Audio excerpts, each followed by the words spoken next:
Yang menghancurkan manusia itu hanya 3, menurut saya.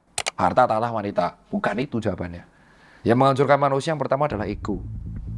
Ego. Tinggi sekali. Maka di gym ada yang namanya ego lifting. Kalau di dunia hidup, egonya besar sekali. Dia butuh pembuktian kepada khalayak bahwa dia tuh sukses, bahwa dia adalah orang pintar. Maka dia akan melakukan segalanya supaya dia terlihat publik tuh keren, terlihat pintar. Itu ego. Orang yang sudah termakan ego akan dibutakan apapun. Dr. Rita pernah mengalami itu di 2018, 19, 20, 21. Ego saya runtuh ketika saya goes, dan ego saya runtuh ketemu dosen.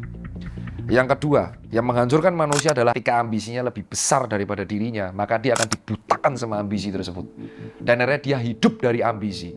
Manusia yang diperbudak sama ambisi. Sampai nggak ada endingnya, dan akhirnya mati dan menjadi tanah dari ambisinya.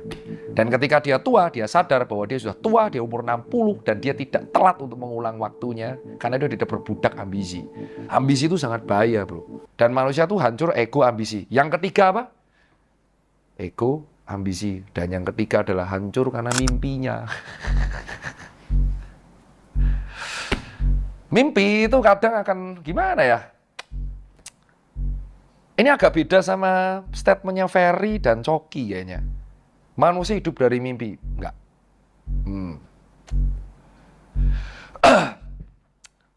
Mimpi itu angan-angannya nggak bisa dicapai, Pak. Angan-angan yang bisa dicapai itu namanya cita-cita. Goal. Mimpi itu hope. Hope itu unlimited dan nggak bisa dicapai. Mimpi kalau bisa dicapai itu namanya cita-cita, Pak. Dan cita-cita itu bisa diukur dan akhirnya menjadi ambisi, Pak. Dan ambisi yang memperbudakmu menjadi ego, Pak. Dan itulah tujuan kalian belajar. Supaya kalian bisa membedakan mana ego, mana ambisi, dan mana mimpi.